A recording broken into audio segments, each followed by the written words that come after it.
நடத்துவதற்கு அனுமதி கொடுத்த முத்துமாரி அம்மனுக்கும் அவளுக்கு அருளாசி வழங்குகின்ற சொர்ணவழி தாயாருக்கும் சொர்ணகாலீஸ்வரரையும் வணங்கி இந்த நிர்வாக குழுவினருக்கும் முத்தமிழ் மன்றத்திற்கும் தமிழ் அமுத குழுவத்திற்கும் வணக்கத்தை தெரிவிச்சுக்கிறேன். ஐயா, தலைப்பு என்னங்கய்யா? மக்கள், அதாவது மனிதர் வாழ்வதற்கு மகிழ்ச்சி தருவது கிராம வாழ்க்கையா நகர வாழ்க்கையா? திருப்பி சொல்லுங்கய்யா. மனிதன் வாழ்வதற்கு இப்படி மகிழ்ச்சியை தருவது, வளர்ச்சியை தருவதில்லை, மகிழ்ச்சியை தருவது. சூப்பர். தலைப்பை விட்டுட்டு இந்த ரெண்டு பேருக்கு ஏதோ பேசிட்டு உட்கார்ந்துருக்காங்க. என்ன பேசுறேன்னு அவங்களுக்கு புரியல.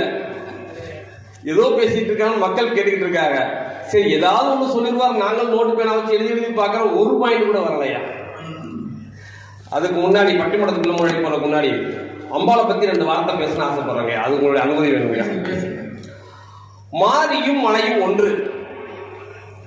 மழை ஆளை பார்க்காது, ஊத்துறா ஊத்திடும். நல்லவே கிடையாது, கெட்டவே கிடையாது, எங்க பெய்யுமோ இங்க பெய்யும். அதே மாதிரி மாரியாத்தாவும் கேட்கறது யார் கேட்கறான்னு கணக்கில் இல்லை, கேட்டா கொடுப்போதுதான் மாறி. அதுவும் நம்ம மாரியாத்தா ரொம்ப விசேஷமானவங்க. ஏன்னா உருவம் உள்ளவள் ஒன்று, அருவமா இருப்பது ஒன்று, உருவம் அருவம் இல்லாம இருக்கிறது ஒன்று. நம்ம ஆத்தா உருவம் இல்லாதவர். எங்கே பார்த்தாலும் எப்படினாலும் கும்பிட்டுக்கலாம்.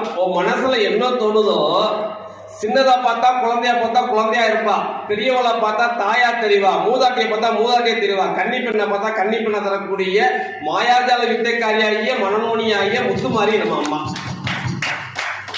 ஏன் அவளுக்கு இந்த விசேஷம் அப்படின்னா, சொர்ணகாலீஸ்வரர் 4 சதுர யுகத்துக்கு முன்னா தோன்றியவர். எப்ப தோன்றினாலும் யாராலையும் கண்டுபிடிக்க முடியல. உலகிலே எங்கும் 3 சிவாலயம் ஒரு இடத்துல எங்கும் கிடையாது. நம்ம காளையார்கோவில்ல மட்டும்தான் உண்டு, வேற எங்கேயுமே கிடையாது. இங்கே மட்டும்தான் 3 சிவாலயம் ஒரே இடத்தில் உண்டு. நம்ம இங்கதான். இப்படி பெருமை மிக்க அந்த சொர்ணகாலீஸ்வரருக்கு வாயு மூலையில் அம்பாள் உட்கார்ந்துருக்காங்க. அதனாலதான் அம்பாளுக்கு அவ்வளவு சிறப்பு. நல்லா விவரம் தெரிஞ்சவங்க, வேதத்தை அறிந்தவர்கள், ஞானத்தை அறிந்தவர்கள் அந்த அம்பாளை முதல் வணங்கிட்டு சொர்ணகாலீஸ்வரர் பார்க்க போவாங்க. ஏன்னா இவள் காற்றாக இருப்பாள். வாயு மூலையாகிறது, வாயு காற்று. காற்றை போன்றவள், மலையை போன்றவள். என்ன வேணுமோ, காற்று புகாத இடங்கள் எதுவுமே கிடையாது. அது மாதிரி மாறி மனசு வச்சுட்டா எங்க வேணாலும் உங்களுக்கு என்ன வேணுமோ உடனே கொடுப்பான். எனக்கு கல்யாணம் ஆகல அப்படின்னு சொல்லி 3 வெள்ளிக்கிழமை தொடர்ச்சியா அம்பாவை கும்பிட்டா 4வது வெள்ளிக்கிழமை சத்தியமா கல்யாணம் நடக்கும். இதுல மாற்றமே இல்லை. அவ்வளவு விசேஷமான முத்துமாரி. இன்னொரு விசேஷம், சாதாரண கும்பாபிஷேகம் பண்றதுங்கிறது ரொம்ப பெருசு. புனராவர்த்தன அஷ்டபந்தர கும்பாபிஷேகங்கிறது ஏற்கனவே கும்பாபிஷேகம் முடிஞ்சு பண்றது. அதுக்கு எல்லாருக்கும் அந்த பாக்கியம் கிடைக்காது. தொடர்ச்சியா இந்த கும்பாபிஷேகத்துக்காக வேலை பார்த்திருக்காங்கன்னா அவங்க போன ஜென்மத்துல, அதுக்கு முந்தின ஜென்மத்துல அவங்க மூதாதையர்கள் யாராவது தொடர்பு இருந்து இந்த அம்பாளை வழிபட்டா மட்டும்தான் உங்களுக்கு அம்பாள் விடுவாங்க. எல்லாராலையும் இந்த கோயிலுக்குள்ள போய் நிக்க முடியாது. இவ்வளவு சிறப்பு வாய்ந்த இந்த முத்துமாரி அம்மன் கோயில்ல நம்மள பேசுறதுக்கு அம்பாள் அருளாசி விளைங்கிறதுக்கு அம்பாளை வணங்கிட்டு பட்டிமன்றத்துக்குள்ள போல ஆசைப்படுறேன். ஐயா, நகரத்துல என்ன இல்ல? கொய்யா முதல் ஐயா வர, சாயா முதல் பாயா வேற இருக்கியா?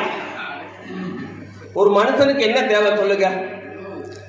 அடிப்படைக்கு உணவு தேவை, கல்வி தேவை, வேலை வாய்ப்பு தேவை, நல்ல மருத்துவ வசதி தேவை, போக்குவரத்து வசதி தேவை, மன நிறைவு தேவை.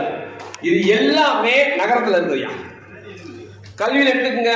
ப்ரீகேஜில இருந்து 2.5 வயசு குழந்தையில இருந்து பிஹெச்டி முடிக்கும், ஆராய்ச்சி படிப்பு முடிக்கிறதுக்கு எல்லா படிப்பும் நகரத்தில் இருக்கிறது. கிராமத்தில் இருக்கிறதா? கிடையவே கிடையாது. 10ஆம் கிளாஸ் முடிச்சுன்னு எத்தனை பொம்பளை பிள்ளை வாழ்க்கையை எடுத்து வச்சிருக்கீங்க. நாங்க நீதிபதியா இருக்கோம், கேஸ் நிறைய வருது. பாத்தீங்கன்னா கிராமத்துல இருந்தே நிறைய வருது. 10th முடிச்ச உடனே பிள்ளை கல்யாணம் பண்ணி வச்சிடலாம். ஏன் பயம்? பிள்ளை மேல நம்பிக்கை இல்லை, ஊர்க்காரைக்கு பசங்க இளைஞர் மேல நம்பிக்கை இல்லை.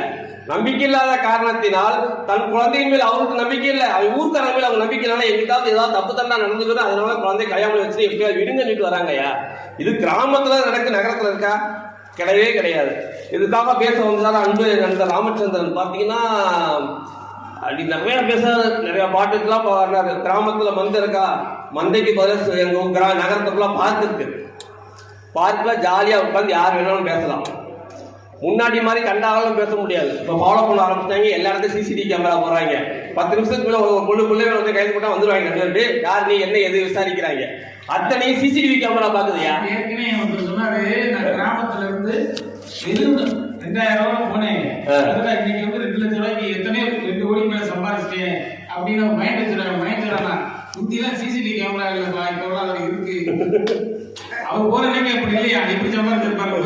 அதே மாதிரி அவர் சொன்னாப்ல, கிராமங்களில் ஆலமரம் இருக்கிறது. அது போலதான் எங்க சிம்மாத்திர கோஷ்டம் நகரத்துல கிராமத்துல ஆலமரத்துல இருந்து நீங்க என்னங்க பேசிருக்கீங்க?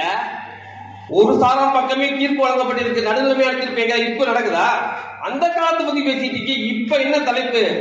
கிராம வாழ்க்கையில் மகிழ்ச்சி தருவதா நகர வாழ்க்கையில? அந்த மகிழ்ச்சிங்கிறது வந்து எங்க நடக்குதுன்னா கிராமத்துல மட்டும் கிடையாதுயா, நகரத்துல அதிகமா இருக்கு. ஏன் இவங்க 2 பேரும் கிராமத்துல இருந்து வந்தவங்க, எனக்கு மகிழ்ச்சி இருக்குன்னு கிராமத்துல இருக்க வேண்டியதானே? ஜெயச்சந்திரன் சார் வந்து அங்கேயே கிராமத்துல ஒரு மொபைல் கடையை போட்டு அங்கே வச்சிருக்கலாமே, ஏன் நகரத்துக்கு வர்றாரு? ஏன்னா அங்கே வந்து தேவையான பொழப்பு அங்க இல்ல. நகரத்துக்கு வந்தாதான் அவரும் வாழ முடியும், அவங்களை சுற்றி இருக்கிறவங்களும் வாழ முடியுங்கிறதுக்காக செஞ்சிருக்காரு, நகரத்துக்கு வந்திருக்காரு. அதெல்லாம் விட்டு பேச வந்துட்டாங்க. ஒண்ணும் இல்லைங்க, கல்வி ஏழைக்கு அரசாங்க பள்ளி, நடுத்தரவனுக்கு தனியார் பள்ளி, பணக்காரனுக்கு சிபிஎஸ்இ, ரொம்ப படித்தவனுக்கு இன்டர்நேஷனல் ஸ்கூலு, எல்லாமே நகரத்துல இருக்கு. கிராமத்துல இருக்கா? எதுவுமே கிடையாது. அதே மாதிரி வேலை வாய்ப்பு பாருங்களேன், பாமரனுக்கும் வேலை உண்டு, படித்தவனுக்கும் வேலை உண்டு, உழைப்பவனுக்கும் வேலை உண்டு, உழைக்காதவனுக்கும் வேலை உண்டு, ஆணுக்கும் வேலை உண்டு, பெண்ணுக்கும் வேலை உண்டு, சிறுசுக்கும் வேலை உண்டு, பெருசுக்கும் வேலை உண்டு. எல்லாமே நகரத்துல இருக்கியா? கிராமத்துல இருக்கா? ஒண்ணும் கிடையாது. குழந்தைகள் பாத்துக்கணுமா? குழந்தைகள் காப்போம். முதியோர்களை பார்க்கணுமா? முதியோர்கள் காப்போம். உங்க கிராமத்துல விட்டு போக முடியுமா? அதிகபட்சம் ஒரு பால்வாடி வச்சிருப்பீங்க, அந்த பால்வாடி டீச்சர் எப்போ வருதுன்னு அதுக்கு தெரியாது. கிராமத்துல ஒரு சின்ன விஷயம் சொல்லிடுறேன். இப்ப விவசாயம் நடந்துட்டு இருக்கு, நல்ல விவசாயம். ஆனா வந்து விளைச்சல் இல்லை. என்னன்னு பார்த்தா எலி வந்து இதெல்லாம் எடுத்துச்ச உடனே அந்த மன்னர் என்ன சொல்றாங்க, எலியை வந்து ஒரு 10 அடி பிடிச்சி கொடுத்தீங்கன்னா உங்களுக்கு 100 ரூபா 200 அந்த மாதிரி கணக்கு 1000 ரூபாய்க்கு வச்சிருக்காங்க. 1000 கொடுத்துட்டு கொண்டு போய் நல்லா காசு வாங்கிட்டாங்க. எலியை கொடுத்து 1 மாசம் கழிச்சு மன்னர் போய் எட்டி பார்த்துருக்காரு. பார்த்தா என்ன ஒரு நல்ல விளைச்சலுக்கு நம்ம எடி கூட இவ்வளவு லட்சக்கணக்கான எலியை பிடிச்சிட்டாரு. இன்னும் வந்து ஏன் இப்படி விளைச்சல் இல்லாம இருக்குன்னு போய் பார்த்தா ஒருத்தன் படைச்சு கிடந்தானே. ஏன்னா விவசாயத்தை பார்க்க போய் படைச்சு கிடக்குறேன். எங்க மன்னர் ஒருத்தர் இருக்கேன், எலியை பிடிச்சா காசு விட்டுறேன், நான் எனக்கு தேவையில்லாம விவசாயத்துக்கு போயிருக்கேன். அப்படி புதர்க்கமா யோசிப்பவங்க கிராமத்துக்கிறவங்க, நகரத்துல அப்படி இருக்க மாட்டாங்கய்யா. நம்ம ராமச்சந்திரன் ஐயா சொன்னாரு, கிராமத்துல பாத்தீங்கன்னா தீபாவளிக்கு திருவிழாவுக்கு வந்து பஸ் கூட்டம் அதிகமா இருக்குன்னு. வருஷம் ஃபுல்லா உழைக்கிறேன் நகரத்துல, உழைச்சி அந்த உழைச்ச காசோட கிராமத்துக்கு வந்ததான் மதிப்பு. ஏன் கிராமத்துல இருக்க என்னைக்காவது மரியாதை கொடுக்கலீங்களா? கிடையாது. அவர் வந்து பெரிய இன்ஜினியர், நம்ம கோயிலுக்கு தேவையான அனைத்து விஷயங்களும் அவர் செய்வாரு. நமக்கு அண்ணனான கூடமா அவனை கூப்பிடு, மாமனை கூப்பிடு, மச்சனை கூப்பிடு. எங்க பணக்காரனா கிராமத்துல இருக்கவனை கூப்பிடுறது கிடையாது, நகரத்துல இருக்கவனை கூப்பிட்டு கிராமத்துல இருந்து வண்டி எடுத்துட்டு அவன் பாத்துருப்பா, பார்த்துதான் காசு ஏதாவது கிடைக்குப்பா, நம்ம அம்பாள் கோயில் கட்டலாம்பான்னு சொல்லி போறது யாரு? நகரத்துல இருந்து போறாங்களா கிராமத்துல இருந்து போறாங்களா?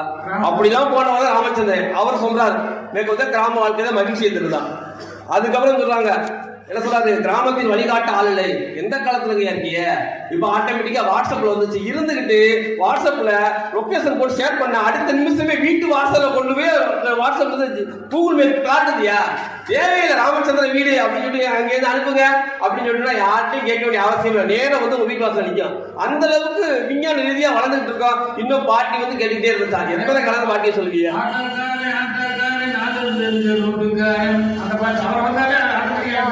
ஆமாங்க. இப்படிதான் ராமச்சந்திரனுடைய சொந்தக்கார ஒரு பையன் வந்து கல்யாணம் ஆகி முதல் வருஷம் குழந்தை பிறந்து முதல் வருஷம் பிறந்த நாள் கொண்டாடுறாங்க. கிராமத்துல இருந்து பாட்டியை கூட்டு வந்திருக்காரு. பாட்டி வந்த பாட்டி சும்மா இருந்தா நல்லா இருந்திருக்கும். வந்து பிள்ளைய குறுகுறுன்னு பார்த்துட்டே இருந்துச்சு. எல்லாரும் எல்லாம் நகையெல்லாம் கொடுத்தா எல்லாம் பண்ணாங்க. ஏண்டா இது ஒரு தம்பி முகச்சால மாதிரி இல்லையான்னு ஒரு வார்த்தை தாங்க சொல்லுச்சு. முடிஞ்சு அதோட அடுத்த வருஷம் மொத்தம் 2 டைவர்ஸ் கோர்ட்ல போய் நிக்கிறாங்க. கடை கிளவிக்கலன்னு அவ்வளவு பெருமையா சொன்னாரு. அந்த பாட்டி வந்துச்சு, குடும்பத்தையே பாட்டா பிரிச்சிருச்சு. இப்போ ஒண்ணும் இல்ல, போக்குவரத்து வசதி எடுத்துக்கோங்க. கிராமத்துல ஒழுங்கா போக்குவரத்து வசதி இருக்கா?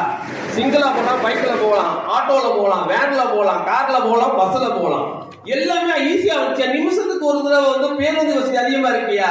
பெண்களுக்கு நாங்க அதிகமா வந்து நகரத்துல முக்கியத்துவம் கொடுக்குறோம்யா. எல்லா பெண்களுக்கும் தேவையான கலாச்சாரத்தை கத்துக் கொடுக்குறோம். நாங்க பரதநாட்டியம் கத்துக் கொடுக்குறோம், நாங்க கராட்டே கத்துக் கொடுக்குறோம், நாங்க என்னென்ன விளையாடணுமோ அனைத்து விளையாட்டுகளும் நாங்க சொல்லிக் கொடுக்குறோம். ஆனா கிராமத்துல ஒரு பொம்பளை பிள்ளை டவுசர் போட்டு ஏதாவது ஒரு வாலிபால் விளையாட முடியுமா?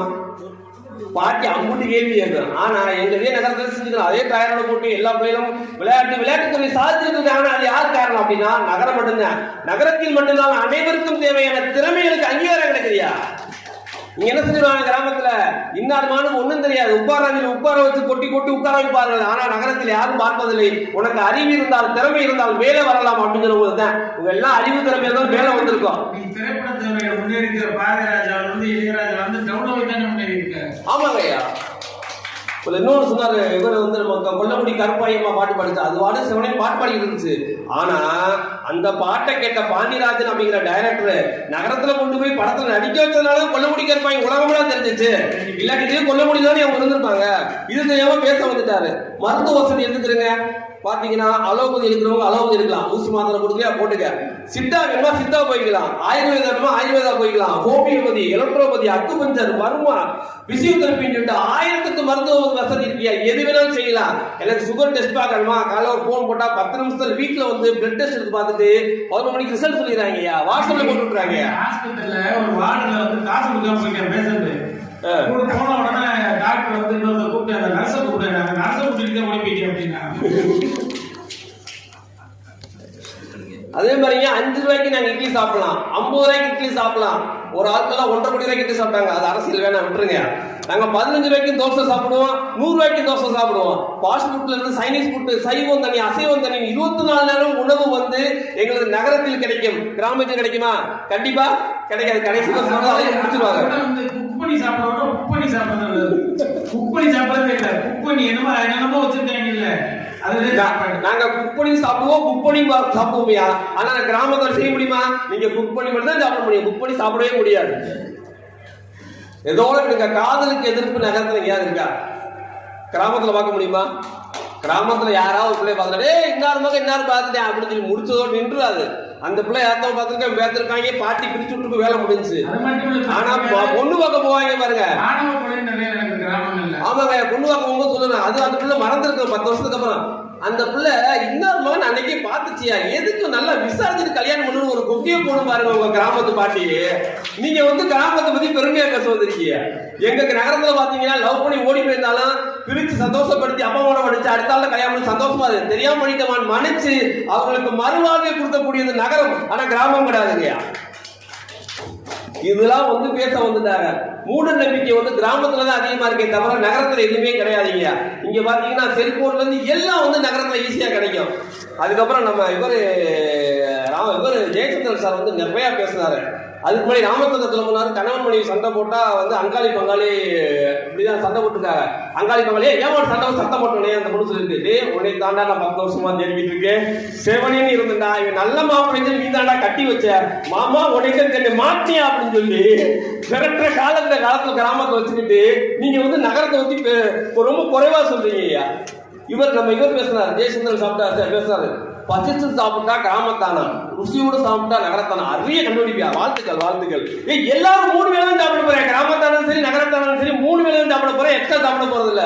ஆனால் பசிக்கும் ருசிக்கும் நகரத்தில் மட்டுமே சாப்பிட முடியுமே தவிர கிராமத்தில் சாப்பிட முடியாது என்று தெரிஞ்சுக்கிறேன். தெரியாம பேச வந்துட்டாரு. அப்படின்னா நீங்க வந்து அங்கேயே அரிசி கடை போட்டுக்கலாம்ல, ஏன் சிவகங்கை வந்து போடுறீங்க? பார்த்தா பிரைவேட் பத்தி ரொம்ப சொன்னாரு. ஆனா வரும்போது அவர் 2 மகளுக்கு 2 பார்சல் பிரைவேட் அவர் வாங்கி கொடுத்துட்டு வந்துட்டு அதை பத்தி அவ்வளவு குறை சொல்லிட்டு இருக்காரு ஜெயச்சந்திரன் அப்படின்னு சொல்லிட்டு எல்லா விதமான வசதிகளும் நமது நகரத்தில் தான் இருக்கிறது அப்படின்னு சொல்லி நல்ல தீர்ப்பை வழங்குமாறு கேட்டுக்கொண்டு எனது உரையை முடித்து போய் நன்றி வணக்கம்.